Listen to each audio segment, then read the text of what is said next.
Para sa mga lamiging person, ako, bagay na bagay itong shawl blanket na ito, mga mima. Tignan nyo naman, napakaganda. May printed design sa harap, tapos sa loob naman is soft flannel. Ang lambot-lambot yung mga mima, tapos makapal siya. And pag sinuot mo to, ang warm sa loob.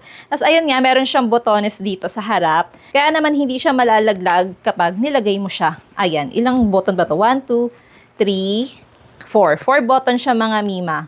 Ayan, tignan nyo naman. Napakaganda, mga mima. Kung lamigin ka or mahilig kayo magbiyahe tapos nilalamig ka sa biyahe, perfect ito, mga mima. O kaya kung nag-work ka sa call center, di ba? Sobrang lamig ng aircon doon. Ayan, perfect na perfect to. Pwede mo siya maging kumot.